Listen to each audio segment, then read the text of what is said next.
Hello everyone, this is professor MH और आज के इस वीडियो में we will discuss lecture number 3 TY BCom indirect taxes semester 6 April 2024 university paper solution. Question number 2 भी 10 marks के लिए आया था, टाइम ऑफ सप्लाई।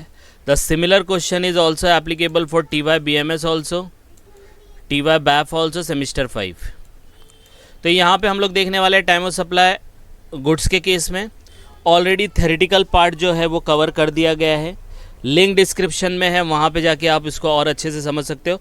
लेकिन इस यूनिवर्सिटी पेपर सोल्यूशन के अंदर हम लोग ट्राई करेंगे इसका रिवीजन करने का, तो आपको वो वीडियो रेफ़र करने की ज़रूरत नहीं पड़ेगी। लेकिन आपको पता है कि जो ओरिजिनल वीडियो रहता है वो डिटेल्ड में होता है, तो वो और ज़्यादा आपका कॉन्सेप्ट क्लियर करेगा। यहाँ पर भी हम लोग ट्राई करेंगे कि पूरा कवर करने के लिए, ठीक है। तो let's start with the question, then start with the provision and then solution. Determine the time of supply in each of the following cases as per the provision of GST act. 10 mark के लिए आया था। Question कुछ इस तरीके से दिखता है। अब जैसे ही आपको क्वेश्चन दिखा, सबसे पहले आपको घबराना नहीं है। आप घबराने लगते हो, अरे इसका क्या होगा, इसका क्या होगा। आपको मैं स्टेप बताऊंगा, उसके हिसाब से करना है। सबसे पहला टाइम ऑफ सप्लाई का कोई भी क्वेश्चन है, डिसाइड करो गुड्स है कि सर्विस है। तो यहाँ पे तो कैसे ऐसा मेंशन नहीं किया गुड्स है, तो आपको ये कॉलम का हेडिंग देखना है। देखो कॉलम का हेडिंग देखना है। तो यहाँ से कुछ नहीं पता चला, यहाँ से पता चला था date on which goods are made available. Goods आ गया तो समझ जाओ गुड्स का केस है। अब गुड्स का केस है तो गुड्स के अंदर बहुत सारे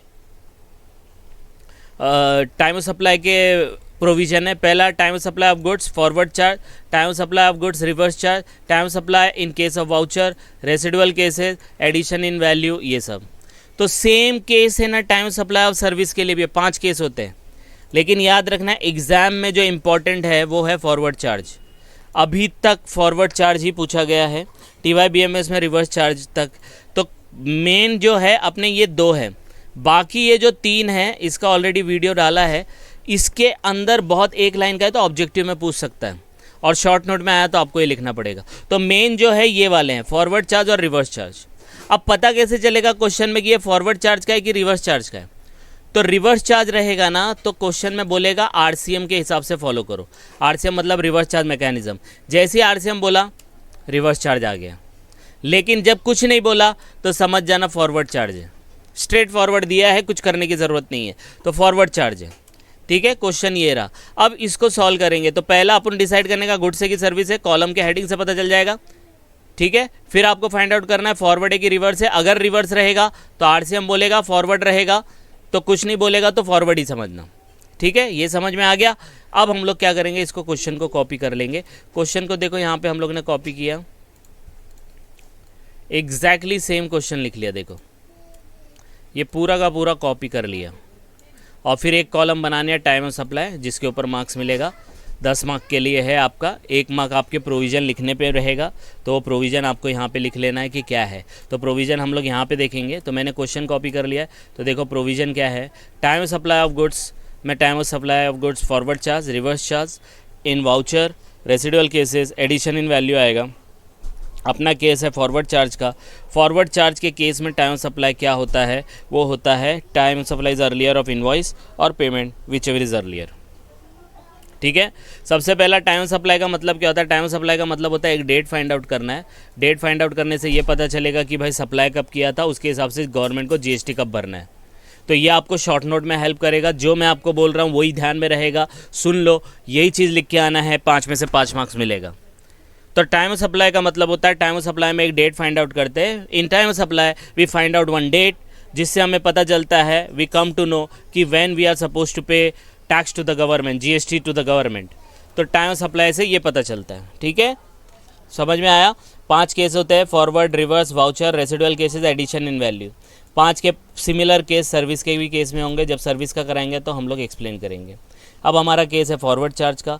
फॉरवर्ड चार्ज में बोला जाता है कि टाइम ऑफ सप्लाई जो होता है, इनवॉइस का डेट लो, या last date to issue invoice लो, या पेमेंट लो। इन शॉर्ट इनवॉइस और payment whichever is earlier, दोनों में से जो पहला डेट रहेगा वो आपका टाइम ऑफ सप्लाई होगा। तो इनवॉइस का डेट है अपने पास, देखो है। पेमेंट का डेट है क्या है, तो इन दोनों में से पहला ले लो, बोलेंगे सर इतना इजी है क्या? नहीं, इतना इजी नहीं है, थोड़ा देखना पड़ता है। अब ये इनवॉइस और पेमेंट तो दिया है, ये देखो यहाँ पे दिया है, इनवॉइस भी दिया है, पेमेंट भी दिया है, तो बोले सर मिल गया, इन दोनों में से पहला डेट लिख देते हैं। नहीं, ऐसा नहीं होता है। यहाँ पे एक वर्ड भी बोला है, last date to issue invoice. मतलब आपने जो डेट ऑफ इनवॉइस लिया है, हो सकता है गवर्नमेंट ने, जीएसटी डिपार्टमेंट ने बोला है उसका लास्ट डेट कब होगा, तो आपको इनवॉइस का डेट या लास्ट डेट टू इनवॉइस, हो सकता है आप इनवॉइस अलग डेट पे इशू कर रहे हो, 5 महीने के बाद इशू कर रहे हो, ऐसा थोड़ी होगा। गवर्नमेंट ने बोला वो डेट पे इशू करना है तो वो एक डेट पे इशू करना पड़ेगा। तो डेट ऑफ इनवॉइस, इसके लिए हम लोग को ये कॉलम एक एक्स्ट्रा दिया जाता है, date on which goods are made available. तो ये जो last date to issue invoice है ना, ये देखो यहाँ पे दिया है, last date of invoice covers the following. पहला, invoice need to be issued before और at the time of removal. Goods को रिमूव करने से पहले या रिमूवल के टाइम पे इनवॉइस इशू करो। लॉजिक बताता हूँ। लॉजिक क्या है, जैसे आपका कोई शॉप है, ठीक है, आप अमेज़ॉन पे रजिस्टर्ड हो, अमेज़ॉन पे एक ऑर्डर आया कि भाई एक मोबाइल है, आप भेजो। तो आपको ऑर्डर मिला, आप ऑर्डर को पैक करोगे और भेज दोगे कि नहीं भेज दोगे? तो वो क्या हो रहा है, where the goods involve movement, तो गुड्स मूव करेगा, आपकी शॉप से मूव करके वो कस्टमर के घर पे जाएगा, बराबर है, मूव कर रहा है। तो आप जब शॉप से आपके यहाँ से मोबाइल निकला, तो मोबाइल के साथ आप बिल भी भेजते हो कि नहीं भेजते हो? यस और नो? तो इसीलिए यही तो बोला है, देखो इंग्लिश में, invoice need to be issued before, पहले इश्यू करो, या at the time of removal, जब आप रिमूव करोगे गुड्स तभी। कब? जब goods involve movement of goods. समझ में आया? अब इनवॉइस है, आप इशू कर रहे हो आज समझो 1 जनवरी 2025 है, तो आज गुड्स आपने भेज दिया, तो इनवॉइस कब भेजोगे? आज ही भेजोगे ना। इससे पहले भेजेंगे तो चल जाएगा, इसके बाद नहीं भेजना, क्योंकि जब गुड्स जा रहा है तो तभी इनवॉइस जाना चाहिए, हाँ या ना? तो अगर इनवॉइस ये डेट से पहले है या यही डेट है तो चल जाएगा, ये डेट के बाद रहेगा ना तो नहीं चलेगा, फिर आपको इनवॉइस का डेट ये लेना पड़ेगा। तो समझो आपने 1 तारीख को गुड्स निकाला, इनवॉइस आपने 2 तारीख को भेजा, तो आपका इनवॉइस का डेट 2 तारीख नहीं होगा, 1 ही तारीख लिया जाएगा, ठीक है? तो ये देखो, goods involve movement of good. दूसरा केस होता है, at the time of issue periodical statement when there is a continuous supply of goods. Continuous supply रहता है, उसमें भी जब आप कंटिन्यूअस सप्लाई मतलब जैसे पाइपलाइन की गैस होती है, गैस का पाइपलाइन होता है ना, तो उसमें कंटिन्यूअसली सप्लाई होता रहता है गैस वो in the form of liquid रहता है, तो उसमें भी आप पीरियोडिकल स्टेटमेंट भेजते हो, तो इनवॉइस को भी या तो उससे पहले या उसके टाइम पे जब आप स्टेटमेंट भेजोगे तभी आपको इनवॉइस भेजना पड़ेगा। तो मैं यहाँ पे ये पूरा एक्सप्लेन करके आपको कंफ्यूज नहीं करता हूँ, ये सेल ऑन रिटर्न बेसिस का है। लास्ट में डेट ऑफ पेमेंट में कभी कभी रिकॉर्डेड डेट दिया रहेगा, क्रेडिटेड, तो दोनों में से पहला डेट लेने का, ठीक है? तो इसमें ज़्यादा अपने को इतना दिमाग नहीं लगाना है, बस ये याद रखना है, इनवॉइस और पेमेंट में से पहला डेट, और इनवॉइस को लास्ट डेट क्या इशू करना है एक बार वो देख लेने का। तो time of supply of goods के फॉरवर्ड चार्ज में क्या देखना है, ये मगजमारी मत देखो, जब आएगा तब देखना है, सब में यही है, इनवॉइस और पेमेंट दोनों में से पहला, इनवॉइस और पेमेंट दोनों में से पहला, इनवॉइस और पेमेंट दोनों में से पहला, इनवॉइस और पेमेंट दोनों में से पहला। लेकिन इनवॉइस में एक बार चेक कर लेना कि लास्ट डेट है क्या। अब वो लास्ट डेट कैसे फाइंड आउट करना वो मैं आपको बताऊंगा। लास्ट में जो एक ये पॉइंट दिया है ये बहुत इंपॉर्टेंट है, एडवांस। कभी कभी पेमेंट एडवांस में मिल जाता है तो उसको इग्नोर करने का। जैसे ही आपको एडवांस, ये इंग्लिश में लिखा है, जैसे ही आपको पेमेंट एडवांस में मिला तो ये कैंसिल हो जाएगा, फिर आपको इनवॉइस डेट ही लेनी है दोनों में से पहली, जो दोनों में से पहली आएगी वही टाइम ऑफ सप्लाई होगा, ठीक है? तो क्या केस है फॉरवर्ड चार्ज का गुड्स का, एकदम सिंपल बन गया। फॉरवर्ड चार्ज कैसे करने का गुड्स का, इनवॉइस और पेमेंट अर्लियर, इनवॉइस और पेमेंट अर्लियर, इनवॉइस और पेमेंट अर्लियर, इनवॉइस और पेमेंट अर्लियर। लेकिन अगर एडवांस आ गया तो सिर्फ इनवॉइस में से ही, लास्ट डेट टू इनवॉइस और इनवॉइस दोनों में से पहला, ठीक है? अब क्वेश्चन पे चलते हैं। तो इनवॉइस डेट भी दिया है, पेमेंट डेट भी दिया है, लेकिन यहाँ पे एक कॉलम और दिया है। अब देखो यहाँ से पढ़ने का, date on which goods are made available, ये यहाँ पे मूवमेंट वाला गुड्स है। एक आता है डज नॉट इन्वॉल्व मूवमेंट, ये इन्वॉल्वमेंट मूवमेंट वाला नहीं है। कैसा? एग्जाम्पल देता हूँ तो आपको समझ में आएगा। आप मोबाइल परचेस कर रहे हो, बराबर है? अब मोबाइल आप परचेस करोगे, 2 ऑप्शन है, एक अमेज़ॉन से मंगाओ या एक क्रोमा से जाके ले लो। अमेज़ॉन से मंगाओगे तो वो गुड्स मूवमेंट करेगा, आप ऑर्डर दोगे, वो ऑर्डर दुकान से निकलेगा, फिर वो दिल्ली जाएगा, इधर जाएगा, उधर जाएगा, फिर आपके घर पे आएगा, बराबर है? लेकिन आप क्रोमा से डायरेक्ट लेंगे तो गुड्स मूव किया क्या, गुड्स तो वहीं है। आप वहाँ जाके गुड्स ले लेते हो, उसको बोलते हैं date on which goods are made available. तो गुड्स आपको मेड अवेलेबल करा दिया, ठीक है। तो गुड्स अवेलेबल कब कराया, देखो अब चालू हो गया, ध्यान से देखना। गुड्स अवेलेबल कब कराया, 18 मई को कराया, कराया कि नहीं कराया। तो जिस दिन आपने क्रोमा में जाके गुड्स खरीदा, आईफोन खरीदा, तो बिल क्या आपको 2 दिन के बाद देगा वो? अरे बिल ऑन द स्पॉट देगा। तो इसीलिए तो बोला है कि इनवॉइस और पेमेंट तो फिक्स है, लेकिन इनवॉइस और last date to issue invoice. तो इस केस में आपको जब गुड्स अवेलेबल कराया 18 मई को, तो इनवॉइस भी तो 18 मई को इश्यू होना चाहिए, हाँ कि नहीं। इसी तरीके से यहाँ पे date on which goods removal, date of removal दिया रहेगा। तो जिस दिन गुड्स रिमूव करेगा, जिस दिन गुड्स आपकी दुकान से जाएगा, जिस दिन गुड्स आपके गोडाउन से जाएगा, बिल भी उसी दिन बनना चाहिए ना, लेट थोड़ी होना चाहिए। तो यहाँ पे आपने गुड्स अवेलेबल कब कराया, 18 मई को कराया, कराया कि नहीं कराया। तो बिल भी कब बनना चाहिए, 18 मई को बनना चाहिए। इनवॉइस डेट को कब की बना के रखा है, 22 मई की। पागल है क्या, 6 दिन के बाद बना रहा है, पागल है, नहीं बनेगा। तो यहाँ पे आप डेट ऑफ इनवॉइस नहीं लोगे, आप क्या लोगे, आप इनवॉइस का डेट यही लोगे। तो यहाँ पे देखो आया ना, डेट ऑफ इनवॉइस और बोला है last date to issue invoice. तो लास्ट डेट क्या हो गई, जिस दिन गुड्स अवेलेबल कराएगा, अरे भाई उसी दिन इनवॉइस देना, that would be your last date. उसके बाद थोड़ी देने का, उसके बाद ना कस्टमर आएगा ना तुम ढूंढते रह जाओगे। तो ये आपका लास्ट डेट हो गया। तो इस तरह बोला है डेट ऑफ इनवॉइस और last date to issue invoice, इनमें से आपको पहला लेना है, जो भी पहला रहेगा वो ले लेने का। तो इन दोनों में से पहला कौन सा, ये वाला है। तो ये वाला, इसको देखो हाईलाइट किया। और पेमेंट तो अपना फिक्स है।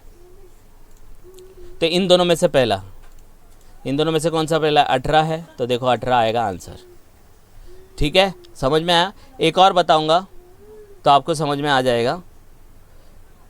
नेक्स्ट, 17 जून को गुड्स अवेलेबल कराया, वही मोबाइल खरीदा 17 जून को, बिल कब बनना चाहिए। अरे 17 जून को ही बनाओ ना भाई, जिस दिन को गुड्स अवेलेबल कराया, एक ही केस है। जिस दिन गुड्स अवेलेबल कराया 17 जून को अवेलेबल कराया, 17 जून को बिल बनाओ। आपने बिल कभी बनाया 21 जून, पागल है, 4-4 5-5 दिन के बाद बिल बना रहा है, गलत हो गया। तो इनवॉइस का डेट आप ये वाला इनवॉइस नहीं लेंगे, ये वाला इनवॉइस लेंगे। और पेमेंट तो यहाँ पे दिया है, दोनों में से पहला कौन सा है, 17 जून और 1 जून। क्या आएगा आंसर, 1 जून आएगा, लेकिन आंसर 17 जून आएगा।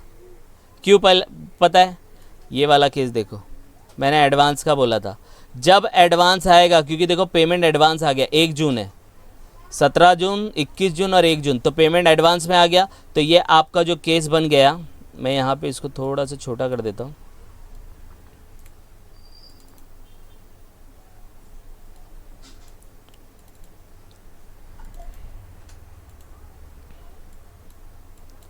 यहाँ पे मैं लिख देता हूँ एडवांस,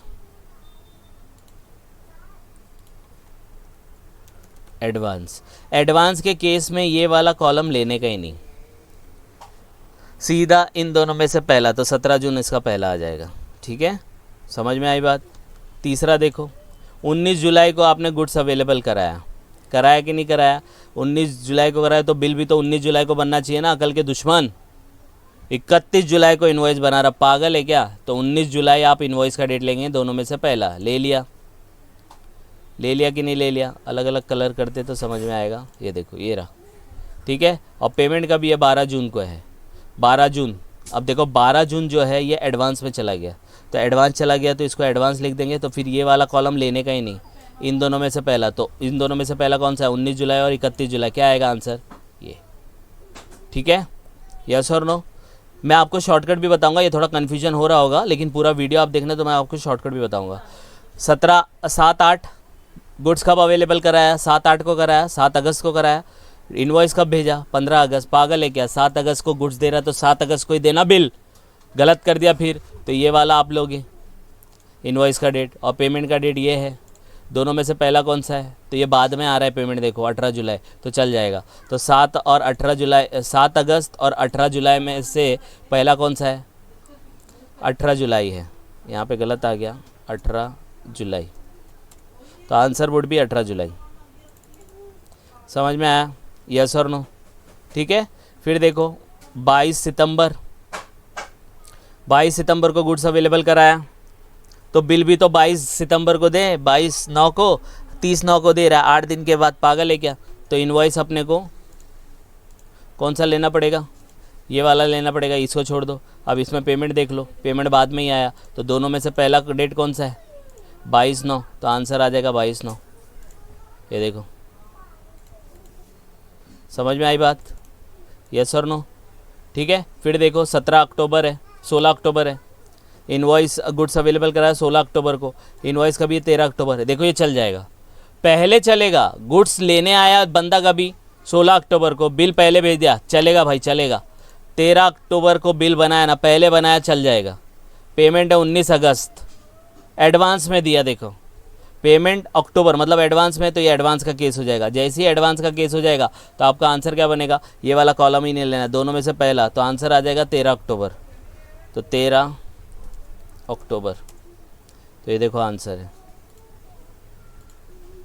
ठीक है। फिर दूसरा देखो 2 नवंबर, गुड्स अवेलेबल कराया 2 नवंबर को, बिल भी 2 नवंबर को भेजना, 29 नवंबर को भेजता है, 27 दिन के बाद, पागल है क्या? तो 2 नवंबर आपका इनवॉइस का डेट आ जाएगा। पेमेंट क्या है? 2 नवंबर ही है, तो वही डेट पे है, दोनों में से पहला मतलब वही है, तो आंसर 2 नवंबर ही आएगा। 19/1/2024, 19/1 को जनवरी को गुड्स अवेलेबल कराया, 27 जनवरी को इनवॉइस भेज रहा, पागल है क्या? वही डेट पे भेजना चाहिए था जिस दिन गुड्स अवेलेबल कराया, तो ये वाला इनवॉइस नहीं आएगा, ये वाला इनवॉइस आएगा। पेमेंट देखो कब आ रहा है, पेमेंट बाद में ही आ रहा है, तो दोनों में से पहला कौन सा है? 19 है, तो 19 आपका आंसर आ जाएगा। फिर आप देखो 18/2, 13/2, 18 तारीख को गुड्स अवेलेबल कराया, इनवॉइस है 13/2, 13/2 मतलब पहले आ गया इनवॉइस, बाद में गुड्स अवेलेबल करा रहा है, तो चल जाएगा। तो दोनों में से वैसे ही पहला लेते हैं हम लोग, तो ये वाला लेंगे। और पेमेंट क्या है? 5/2। अब जैसे ही 5/2 आएगा तो देखो ना, ये 18/2 है, 13/2, 5/2, 5/2 मतलब ये एडवांस का केस है, एडवांस के केस में लेना ही नहीं है, तो आपका आंसर क्या बनेगा? 13/2 बनेगा। ये रहा, आ रही बात समझ में? अब देखो कन्फ्यूजन होएगा, बोला सर समझाए तो समझा भी, लेकिन एग्ज़ाम तक दिमाग में नहीं रहेगा ये, तो क्या करने का? तो इसका स्क्रीनशॉट ले लो, फिर मैं बताता हूँ आपको शॉर्टकट। ठीक है, ले लिया आपने? ओके। अब देखो ध्यान से, ये एडवांस का सिर्फ आप हाईलाइट कर देता हूँ मैं, एडवांस छोड़ दो। ये फॉरवर्ड चार्ज के केस में है ना, गुड्स अवेलेबल जब कराया और गुड्स मूवमेंट रिमूवल कराया, उसके केस में होता है। ठीक है, मैं आपको बताऊंगा शॉर्टकट, ज़रा ध्यान से देखना। इसको मैं कर देता हूँ अलग। ये केस है 1 2 3 4 5। जब आपको टाइम सप्लाई फॉरवर्ड चार्ज आया, गुड्स मेड अवेलेबल आया ना, तीनों में से पहला डेट ले लो, तीनों कॉलम में से पहला डेट देख लो, आप क्रॉस वेरीफाई कर लो। 18/5, 22/5, 20/5, पहला कौन सा है? 18/5। 7/8, 15/8, 18/17, 18/7, तीनों में से पहला कौन सा है? 18/7 रहेगा। 22/9, 30/9, 24/9, तीनों में से पहला कौन सा है? 22/9। 2/1, 29/11, 2/11, 2/11 पहला आता है। 19/1, 27/1, 21/1, क्या आएगा आंसर? 19/1 आएगा, है ना, एकदम सिंपल। सो तीनों में से जो पहला है वो एडवांस का छोड़ के, अगर एडवांस का क्वेश्चन आया, जैसे ही आपने एडवांस का क्वेश्चन लिखा, तो एडवांस के क्वेश्चन में कैसा होगा? एडवांस के क्वेश्चन में क्या होगा? पेमेंट का डेट लेने का ही नहीं, तो पेमेंट नहीं लेंगे तो बचेगा यही 2 कॉलम ना, तो ये 2 कॉलम है। देखो ये मैं आपको हाईलाइट कर देता हूँ तो ज़्यादा समझ में आएगा। ये येलो वाला, येलो डर्टी फेलो, ये रहा। अब इसमें देखो पेमेंट लेने का ही नहीं, इन दोनों में से पहला कौन सा है? 17/6, देखो आ गया आंसर। इन दोनों में से पहला कौन सा है? 19/7, देखो आ गया। 17/10, 13/10, पहला क्या? 13/10, 18/2, 13/2, क्या है? हो गया, एकदम शॉर्टकट। तो ये मैंने आपको प्रोविज़न एक्सप्लेन तो किया है, शॉर्ट नोट में ऑब्जेक्टिव में हेल्प करेगा, उसके हिसाब से करना है तो वैसे भी कर सकते हो, और ऐसे शॉर्टकट मारेंगे तो ये भी कर सकते हो।